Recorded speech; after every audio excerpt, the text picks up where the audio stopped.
Well, thank you, Professor Shanker, and thanks to the Janssen Center for Management Studies, ABLICON, and everyone involved for this invitation to speak with you about corporate social responsibilities and ethical leadership. Thanks also to everybody for Zooming in.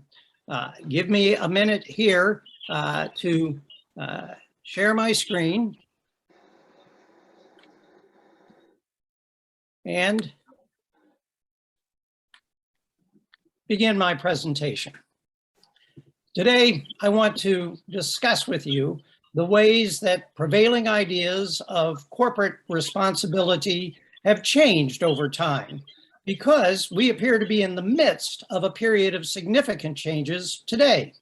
I regard many of the changes toward renewed embrace of broader rather than narrower notions of corporate social responsibility after a half century in which narrower notions have predominated as promising, commendable changes, but they are also legitimately disputable.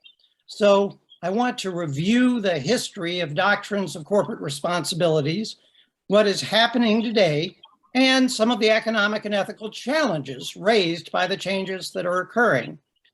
I also want to do so by speaking from a perspective that may be unexpected. It's also unusual for me to express. I have two identities relevant to our subject tonight.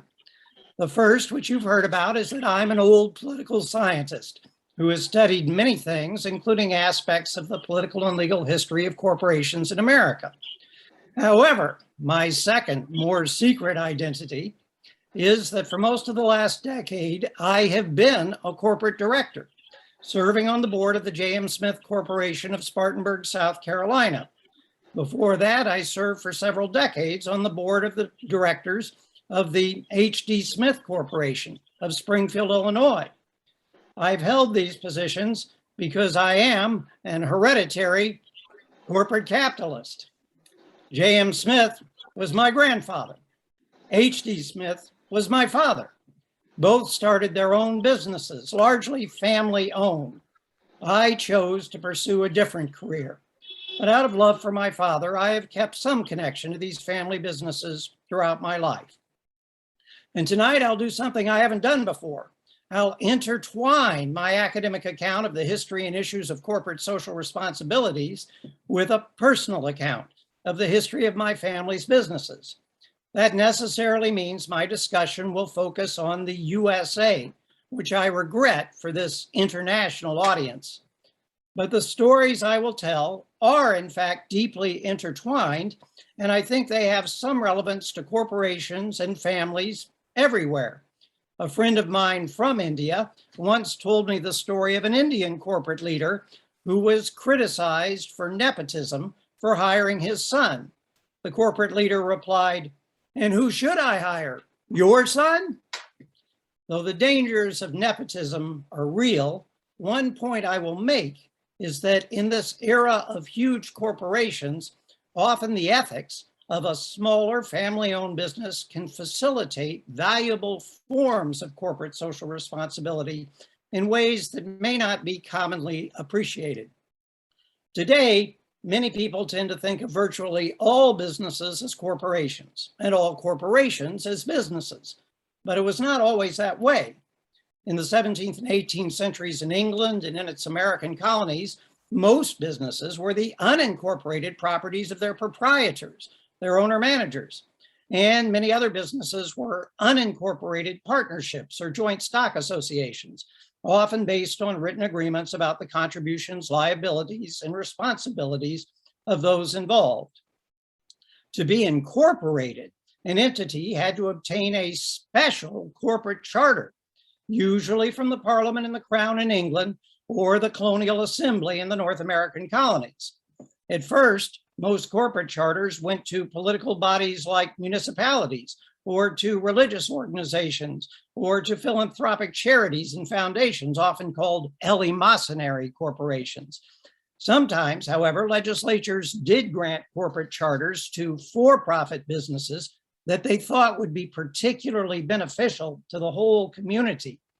These businesses might build roads, bridges, canals, ferries, wharves, mills, whose operations promise to help the economic growth of the whole colony. These corporations might be banks that would help make investments in such publicly beneficial businesses possible. That is the key fact to understand about early American corporations, mostly created by individual special charters from legislatures. They were all understood to have social responsibilities because they were all understood to have been given special privileges by colonial governments in order to contribute in their distinctive ways to the public good.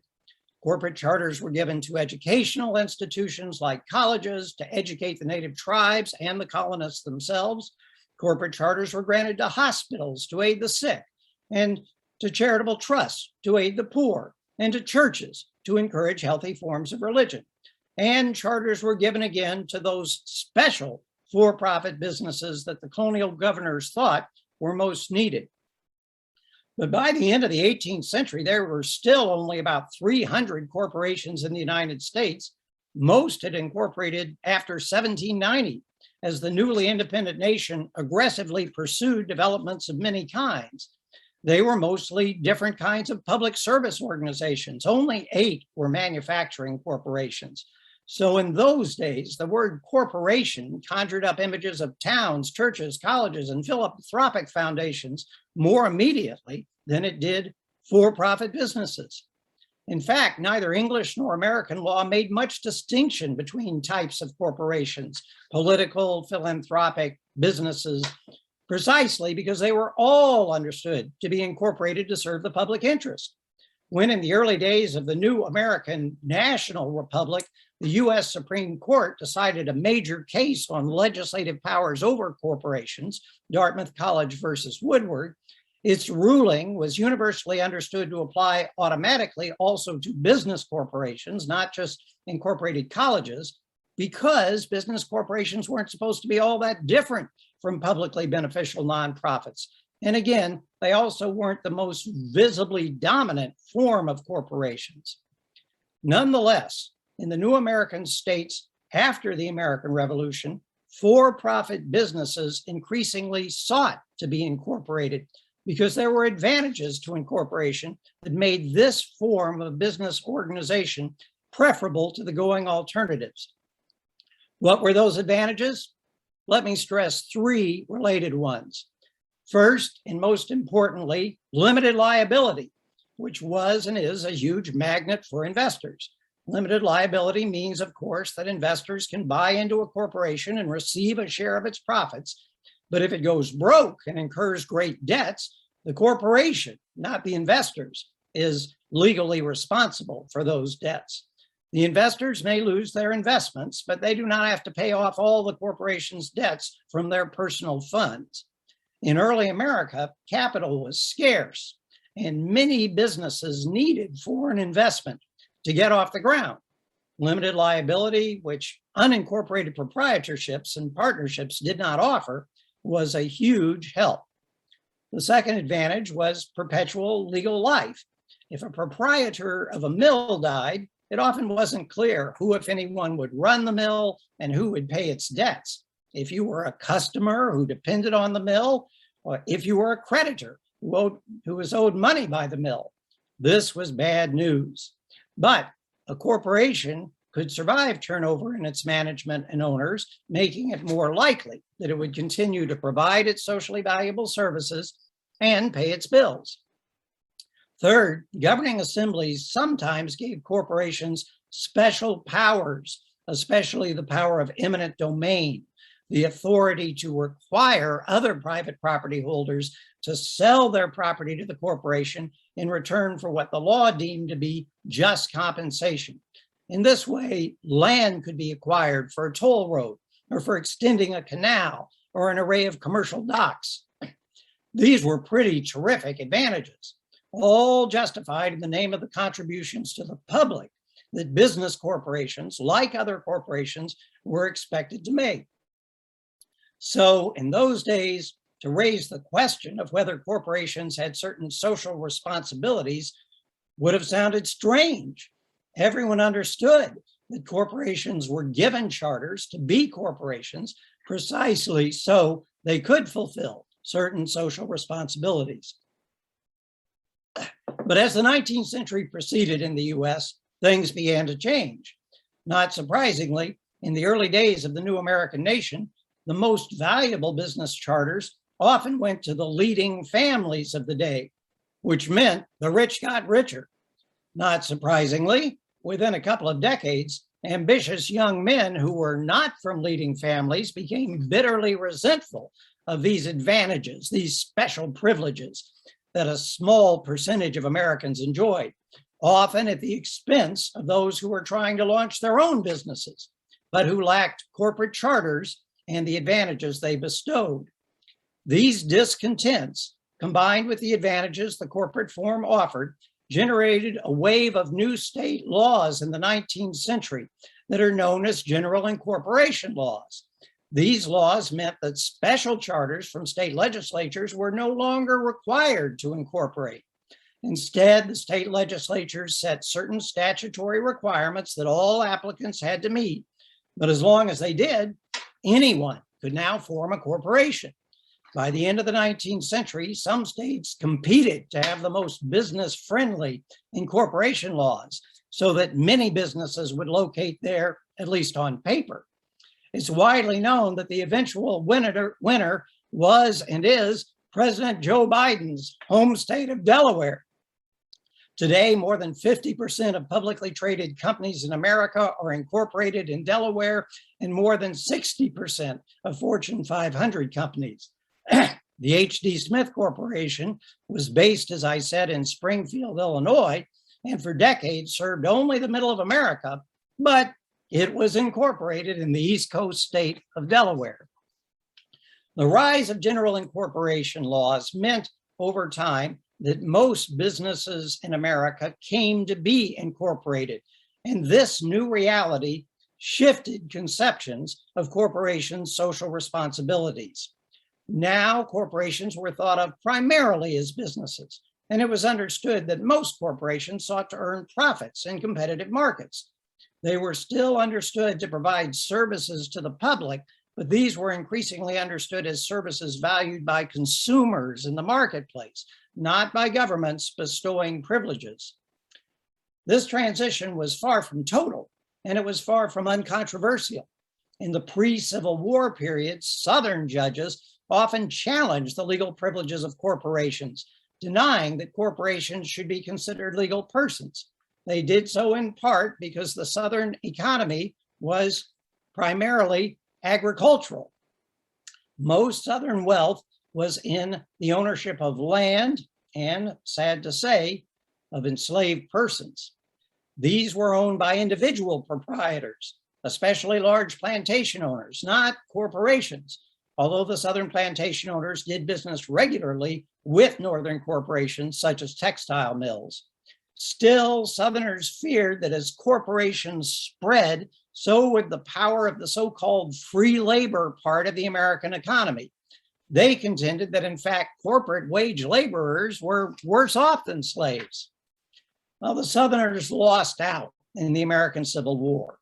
Later, as the American Industrial Revolution, partly spurred by that war, accelerated in the late 19th and early 20th centuries, as corporations grew and consolidated and became more powerful, criticisms of corporations resurged. Reformers sought not just to maintain, but to strengthen the idea that corporations had social responsibilities they were not fulfilling. This was especially true in the early 20th century progressive era, when leading figures like the reform lawyer and later Supreme Court Justice Louis Brandeis railed against the curse of bigness and sought governmental policies to protect workers against corporate exploitation and to break up powerful monopolies and trusts and restore competition. After all, general incorporation laws had been meant to encourage competition and improved corporate performance against the old beneficiaries of special charters. So, even though corporations created under general incorporation laws were expected to be competitive for-profit businesses, they were still expected to act in ways that serve the public good. Corporate defenders responded to critics not by denying that corporations had social responsibilities, but by arguing that the best way to fulfill those responsibilities was for corporations and corporate leaders to earn wealth and then for them to use that wealth for the public good. The great 19th century industrialist Andrew Carnegie was one of the leading voices for this view. In what he called the gospel of wealth, Carnegie said the rich should see themselves as stewards, holding their property in trust for society, and should use their wealth to help the less fortunate. He was confident, of course, that the rich could decide how to do this much better than the government or those who had not achieved great wealth. But the numerous Carnegie libraries, philanthropic trusts, higher education institutions, and other public goods that Carnegie funded in America long made his exhortations influential. It was shortly after the Progressive period in the 1920s that my grandfather started the J.M. Smith Corporation.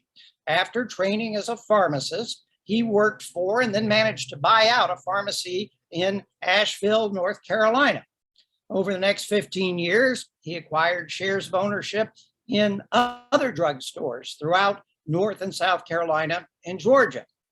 But he got tired of visiting all those stores, and in 1944, he sold his shares in them, and with the aid of local investors in Spartanburg, South Carolina, he changed the J.M. Smith Corporation into a wholesale drug distribution company. It began by buying from drug manufacturers and selling to the retail pharmacies he used to own, along with growing numbers of others over time. The company did not have a formal mission statement, but it did have an informal one that has been handed down in the company ever since. It expressed my grandfather's sense of corporate social responsibility. He admonished all at J.M. Smith that we were supposed to be a good supplier to our customers, be a good customer to our suppliers, be a good employer to our employees, be a good citizen of our community. These four things were not ranked. The J.M. Smith Corporation was supposed to do them all. That meant that good corporate civic citizenship was supposed to be as important as the company's direct economic activities, and that providing the service of drug distribution well mattered even above making profits. Of course, the philosophy has been that if we did these things, the company would in fact profit and grow. And so it has been for over 75 years. Now, in my grandfather's time, given the history of doctrines of corporate social responsibility I've discussed, these J.M. Smith principles were not unusual. Though there were controversies over just what the social responsibilities of corporations and the wealthy were, from the Great Depression era through World War II and the 1960s, it was still commonly accepted in America that corporations did have significant social responsibilities of some sort. Then came a turning point that most commentators trace to the University of Chicago economist Milton Friedman and his famous essay in the New York Times Magazine in 1970 entitled, "The Social Responsibility of Business is to Increase Its Profits." Friedman's argument was more subtle than it is commonly portrayed as being. The understanding it reinforced, however, was that corporations should focus solely on providing growing returns on investment to their shareholders. The shareholders should then use that income for socially beneficial purposes if they so chose. The core idea was that making profits in a competitive environment is tough. And if corporate managers focused on anything else, they probably would just fail to generate any wealth that would do anyone any good. Before long, their investors would pull out and put their money where they would get a better ROI. Friedman was also confident that most of the time, corporations would only be able to generate profits if they were providing consumers with valuable goods and services, and so making socially beneficial contributions. Still, many interpreted his argument in the way that the character Gordon Gekko famously summarized in the movie Wall Street: greed is good. The 1970s saw the rise of a conservative pro-business movement in American politics that led to the Reagan Revolution of 1980. Views like Friedman's, if not Gordon Gekko's, reshaped prevailing American notions of corporate social responsibility through the end of the 20th century and beyond. Those developments had an important corollary I want to emphasize.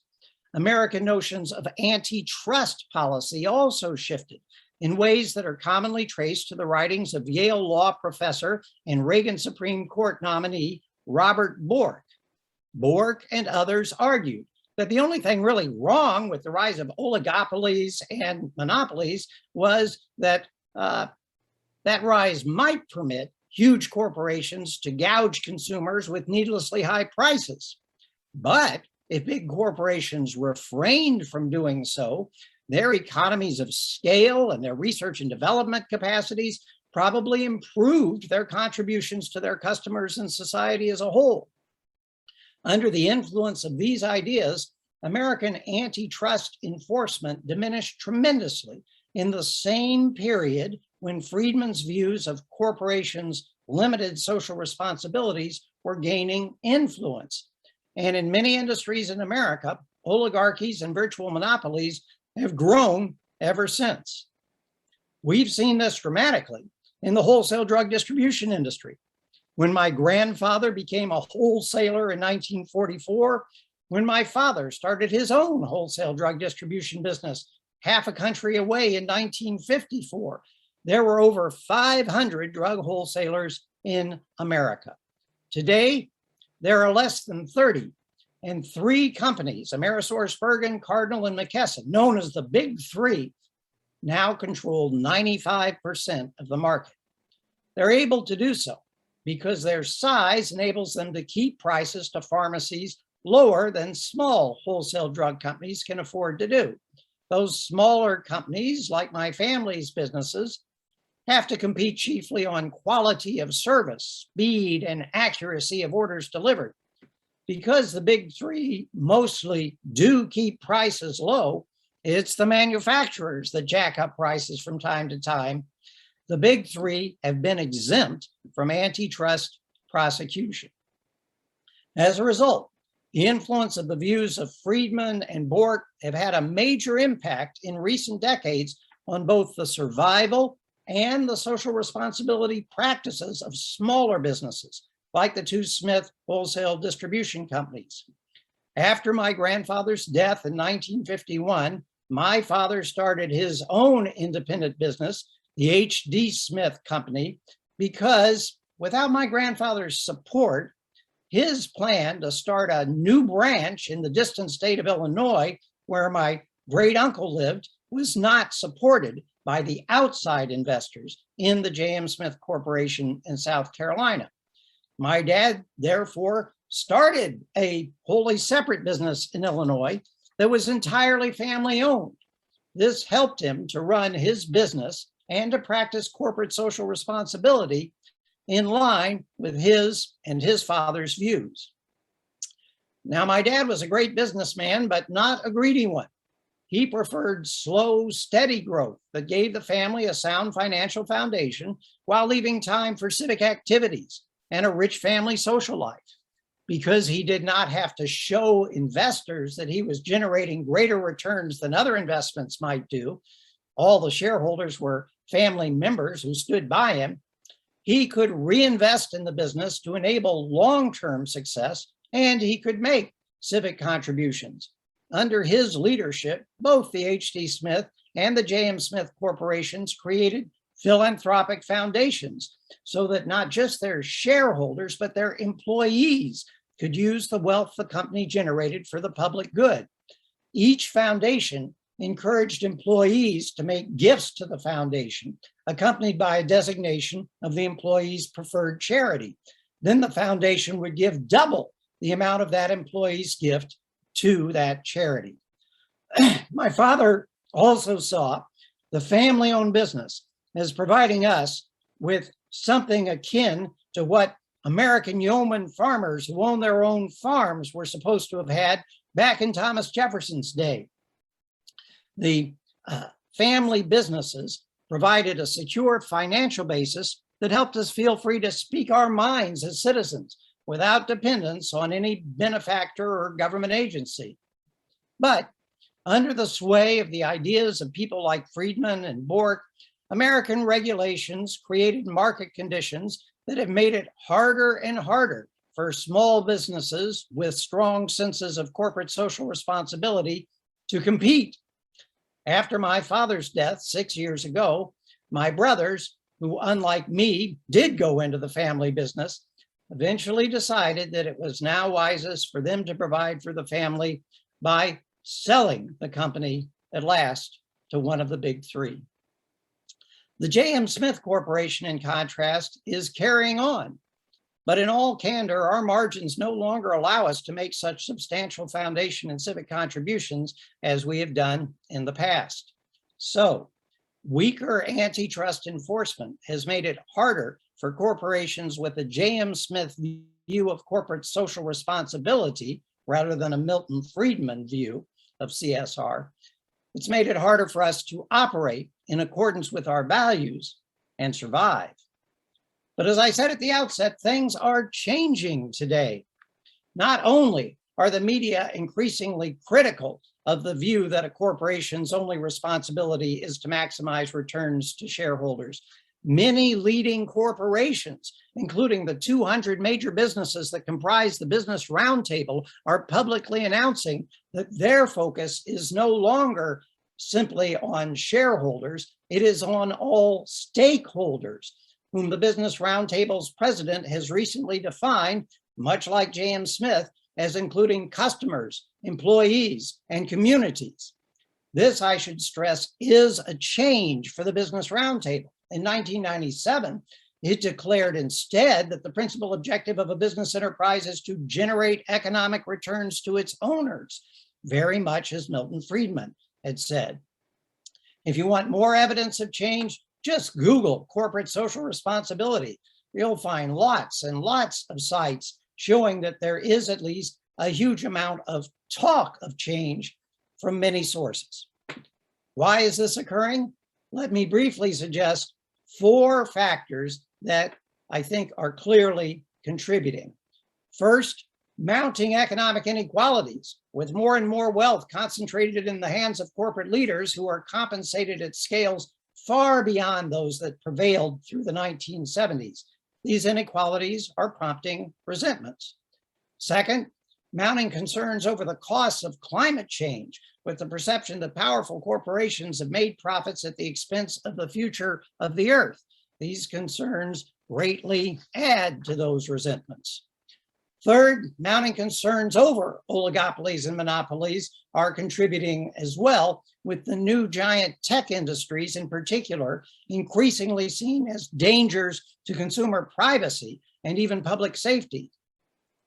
Fourth, and partly as a result of the preceding factors, we're seeing heightened political agitation against corporations, as represented in, for example, Senator Elizabeth Warren's proposed Accountable Capitalism Act, which explicitly states in its preamble, and I quote, "For much of their history, American corporations tried to balance the interests of all of their stakeholders, including employees, customers, business partners, and shareholders. But in the 1980s, corporations adopted the belief that their only legitimate and legal purpose was maximizing shareholder value." In short, after almost a half century in which the Friedman critique of broad notions of corporate social responsibility has wielded great influence, efforts to revive and even extend the more expansive visions of older businesses like J.M. Smith are underway. Now, I'm a pretty liberal academic political scientist, and I'm also a grandson of J.M. Smith and a son of H.D. Smith, so you won't be surprised that on the whole, I regard these developments as encouraging.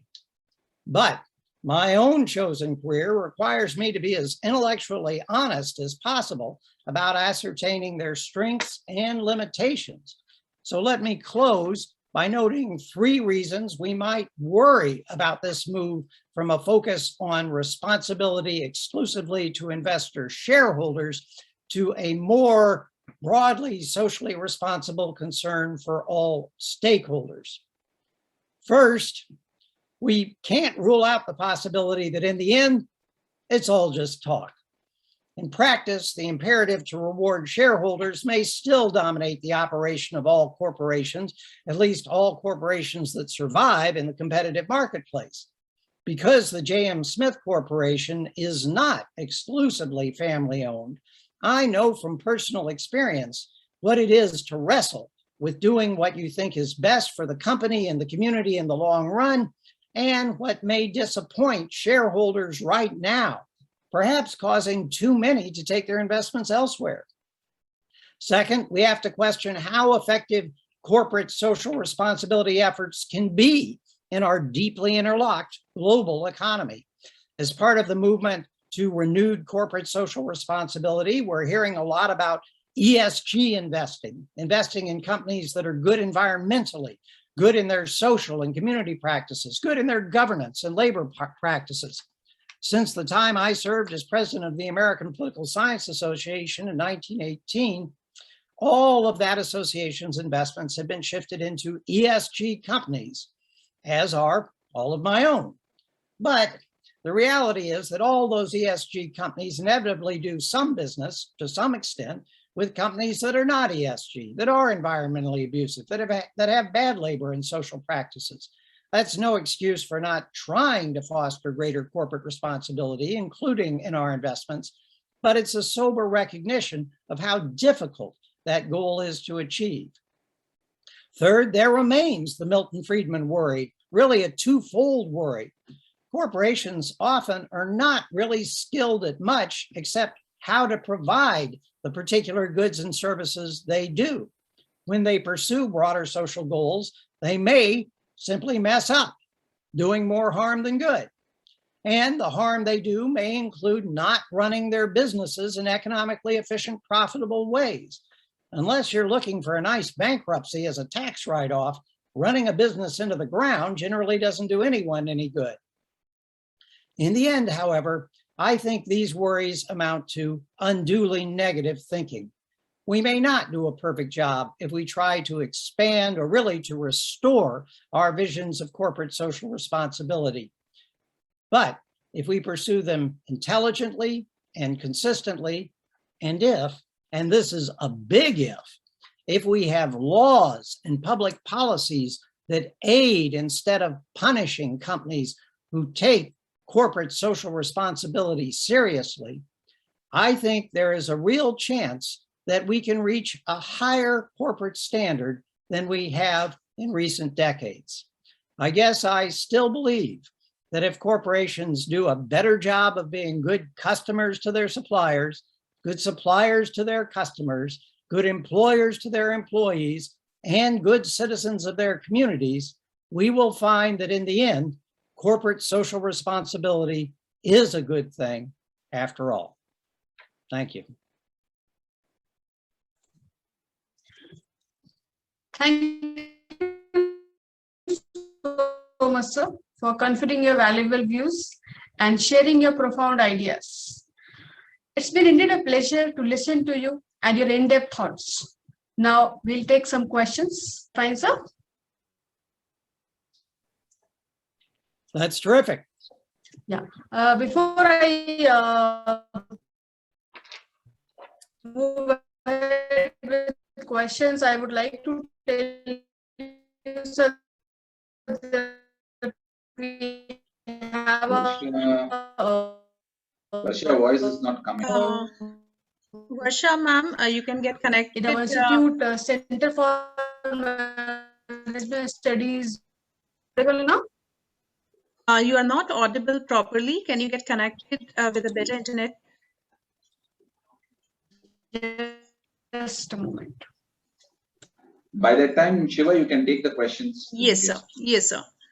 All right, sir. So there's one question from Satvik S, and he simply wants to understand what are the key considerations a firm should take into account while designing and execution of CSR model?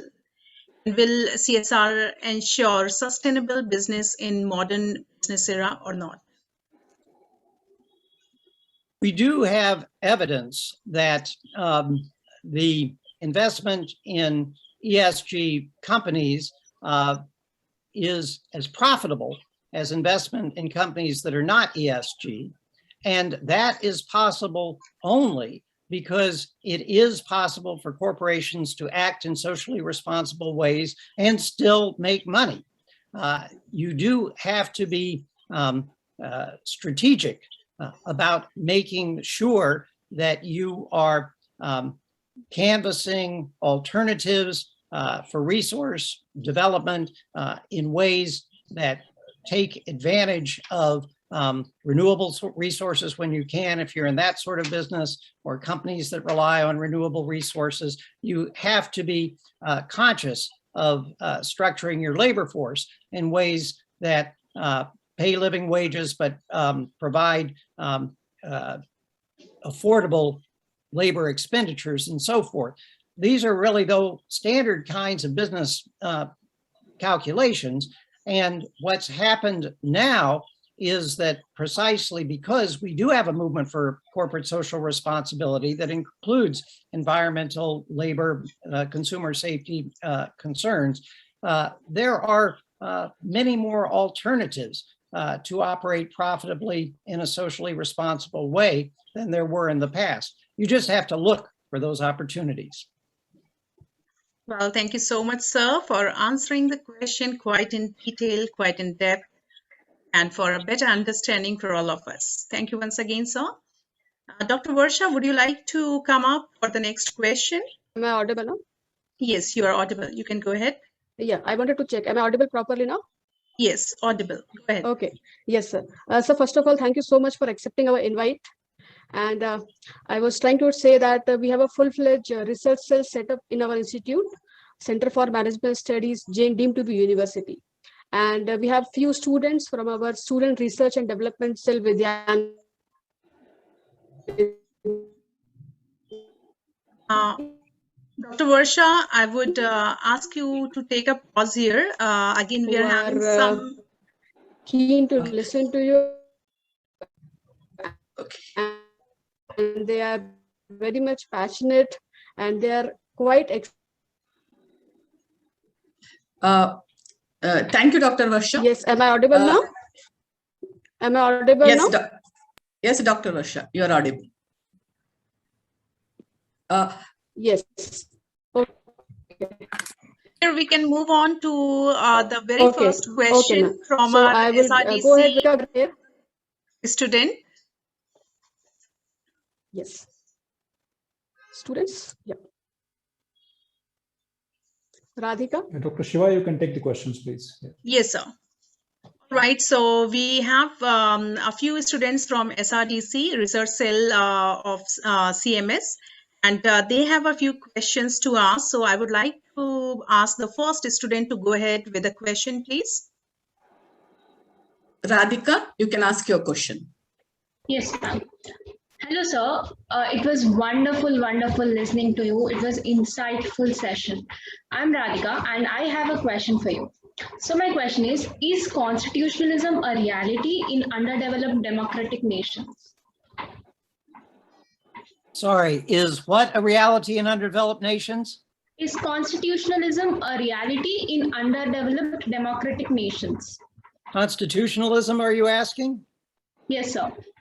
I was just a bit surprised because it's a shift from the corporate social responsibility focus. But I have to say there are moments in recent American history where I have wondered whether constitutionalism was reality in my long developed country. I do think that constitutionalism is an ongoing political construction and achievement that is always in need of strengthening and perpetuation in all societies, it's undeniable that in developing societies, constitutionalism is hard to achieve.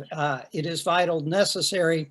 It is vital both to develop support for basic rights and liberties, which include property rights, but also freedoms of expression.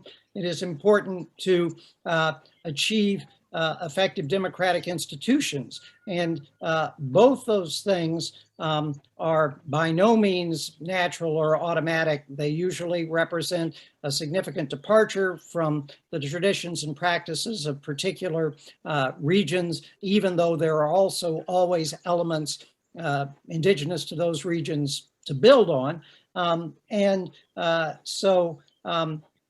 Constitutionalism is a challenge in developing environments, as I think you're rightly calling attention to.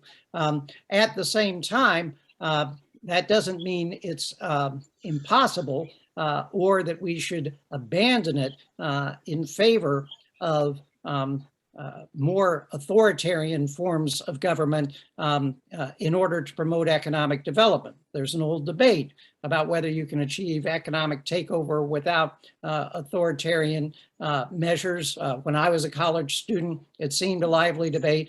We have seen that it can be done in both ways to some degree, and a country is better off in the long run with constitutional arrangements, not least because in a globally interconnected economy, those constitutional arrangements can help attract foreign investment and help young economy grow.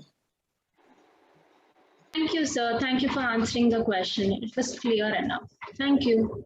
Thank you so much, sir. Now we can have a question from Chavi Kedia, CMS SRDC student. Chavi, you can unmute yourself and ask your question. Hello, sir. My name is Chavi Kedia, and I have a question for you. Sir, is there a challenge to the rights of the citizens if conservative political parties rule? Can we say Poland and India as an example to them? Well, I don't think it's my place here to engage in a discussion of Indian politics, although I will note that there is a discussion of India in my most recent book, That Is Not Who We Are, Populism and Peoplehood. You asked the question in terms of conservative political parties, and I would note that there are many different definitions of conservative. In my mind, the best forms of conservatism are ones that value traditions of human dignity and human rights, which are deeply rooted in the religious and moral and spiritual traditions of many societies throughout the world. And I would certainly include India with all its diverse religious and spiritual traditions in that category. I think that a true conservative party would not represent a threat to human rights. We do have parties in various parts of the world that fly under the banner of conservative and sometimes under the banner of populist that I fear in some cases look to the worse and not the best of their country's traditions, and therefore can be dangerous to human rights. But it's not inherent in a conservative political party that that would be the case. Thank you for answering my question, sir. I'm honored to have had this opportunity to interact with you. Thank you so much, sir. I'm honored to have you, sir. So with your kind permission, if you allow, can we take a few more questions, as we are having lots of questions coming up from our participants, and they really want to interact with you along with our SRDC students from CMS. Shiva, Can you go ahead? Yes, sir. check whether sir is having time and take his consent, and then. Yes, sir. Yes, sir. So can we take a few more questions with your kind permission? Certainly. Rogers? Sure. I'm happy to do so. Sure, sir. Thank you so much. So here we have another student from CMS SRDC. This is Shiva, don't Ritika. waste time. Quickly go ahead. Go tell the Yes, students yes. to quickly ask. All right, Ritika, you can go ahead with your question. Good evening, sir. So my question is, do we need a strong UN charter for dealing stateless persons as we see growing human rights violations in them? So what can be a possible solution according to you? Well, that's a painfully important question. We have issues of refugees and migrant populations being subjected to abuses around the world today. My wife and I work with a refugee camp on the Isle of Lesbos, the Greek Isle that receives so many refugees from Turkey. And it is true that our international institutions to protect human rights, including those of refugees and migrants, are not proving up to the task at the moment. I'm certainly in favor of strengthening those international institutions, but the reality now is that the United Nations has lost credibility and efficacy as a center for constructive global solutions to many of the problems we face. There's a task of revising, rebuilding the United Nations so that it has more credibility and support. The power of its Security Council, the systems of representation in the General Assembly, all are things that have proven over time to stand in the way of the UN being as effective as I would like to see it as being. And as a result, I think that on a lot of these issues of human rights and humanitarian causes, at the moment, if we want to deal with the problems that are occurring right now, we have to rely on a whole variety of more grassroots kinds of efforts, social movement efforts, efforts of national governments as well, if we can persuade them. But if we look for a top-down solution now, it won't come until too much suffering has occurred. And so right now, I think that it's fortunate that there is a great number of humanitarian relief organizations that are seeking to aid those in need. That's not the best long-term solution, but I have to say right now, it seems to me to make more sense to put efforts into those kinds of endeavors than it would be to try and revise the UN Charter. That should come eventually. Thank you so much, sir, for answering my question. Well, Thank thank you, you. sir. So can we have Shivani Mahesh to go ahead? As we cannot take more questions at this moment, can we go for the last question from the student side? Hello, sir. My name is Shivani Shekhar, and I have a question for you. Are we seeing the growth in totalitarian states due to the identity crisis as democracy is getting stronger? Are we seeing a growth in totalitarian states due to an identity crisis as democracy is getting stronger? That's a very interesting question, and indeed, it has been a central question in my recent research and writings, including the book That Is Not Who We Are. My own view is that there is a kind of crisis of lack of secure identities that people are experiencing in many parts of the world today, and it contributes to the appeal of nationalism, a strong reassertion of a secure national identity amidst the uncertainties that people are experiencing. And sometimes that nationalism is asserted in an authoritarian or totalitarian form. That's not necessary, but it has been happening. We have seen a surge of authoritarian nationalisms around the world. I trace that not so much to the threat that democracy poses alone, although it is true that the spread of novel political institutions and especially the spread of political institutions and doctrines of human rights that break down a lot of traditional hierarchies, a lot of traditional structures of power, of men over women, over some racial or ethnic groups over others, over some religious groups over others. These kinds of transformations do create, for those born into the benefits of those hierarchical systems, some sense of loss, some sense of identity crisis, some sense of longing to try and reimpose the past by totalitarian measures if necessary. It's also true that the rise of a global economy has made people both more aware of the world's diversity in ways that make their inherited identities not seem so natural and unquestionable as they used to be. It's exciting to learn about diversity, but it can foster a kind of insecurity. And even more, it can involve a kind of economic insecurity, as you're aware that powerful multinational corporations and governmental decisions far away can challenge your day-to-day well-being much more readily than was true and certainly appeared to be true in previous centuries.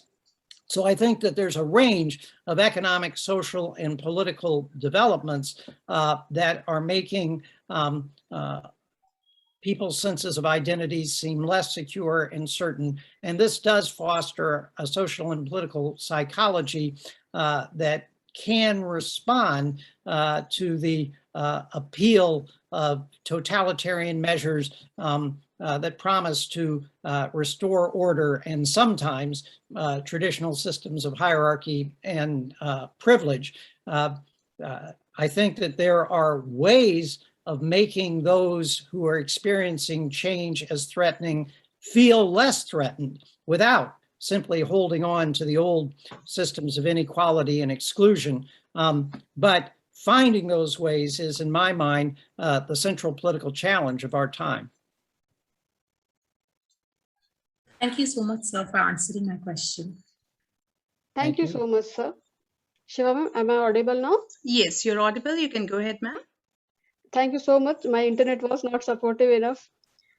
I actually thank you for accepting our invite, and it's a quite delightful session for all of us that we could hear you, and we are very much grateful for you, sir. Before I move to next question, I would like to tell you that the way you were supportive throughout all these 3 months after this, and then the way you have responded to all our communication, it was very much helping from your side, and it was quite encouraging that a person like you, we are live and we are listening to you. Now I would like to invite Professor Sunita BK. Good evening, sir. Good morning, rather, in America. Sir, it's indeed a privilege to listen to you.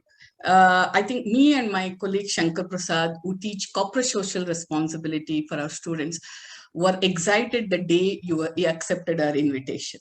And I think he is not able to contain his, what you call, happiness. Sir, I have one question to you. It will be a privilege if you answer that. Sir, when President Roosevelt brought antitrust regulation, the first biggest antitrust regulations in USA, JP Morgan said that you are destroying the industry. And I think it's, to a certain extent it was right. See, the first $1 billion steel company, and after probably 10 decades, there was $2 billion company. Do you believe what JP Morgan said, that antitrust regulations kill the spirit of entrepreneurship? Or what Jeff Bezos right now says, that my business is my business and government has no right to interfere? So do you think in this scenario, social responsibility has really any meaning? I'd say on the first point that history has shown that JP Morgan was wrong. although it's true that President Theodore Roosevelt, who did introduce the first antitrust initiative, cooled a little bit on that endeavor, he did come to recognize, and I agree that we have to recognize, that there are advantages of bigness, economies of scale, capacities for innovation that we don't want to discourage in the economy. Nonetheless, if you look at the record of American economic growth, Theodore Roosevelt's successor, William Howard Taft, although conservative in many ways, pursued antitrust enforcement much more vigorously even than Roosevelt had. We did have a period of trust busting, and the result was that America became the largest economy in the world and the most advanced industrial economy. So it's far from clear that we were devastating our financial sector, our railroad sector, our oil sector, any of those. The consequences just didn't happen. Now, it is true that we both need incentives for entrepreneurial endeavors, but frankly, I don't think that people will fail to start a business if they think, oh, gee, I may only get rich enough to take care of my whole extended family. I may not get as rich as Jeff Bezos. You know, it's not clear that that diminishes entrepreneurial incentive. In fact, most of us are really happy if we can have enough financial success that our families live comfortably and we can make a contribution to the community, as I discussed. I think that's the more typical psychology. And we just have to be sensible and judicious about whether we're really achieving the advantages of bigness or whether we are losing the advantages of competition. Competition is often a spur to innovation. Most innovation actually comes from new, smaller businesses, and getting them started is discouraged if they face enormous price competition from established oligopolies, as we've experienced in the industry my families are in, or if you feel that if you do have an innovation, you're going to get bought out very quickly by one of the big companies that will imitate your innovation and then make it unprofitable for you to succeed, so that you just have to let them absorb you. Those latter are the kinds of patterns that we've seen. It's possible to combat those without losing the benefits of having some big corporations. That's what I think. I'd be interested in what you think. So.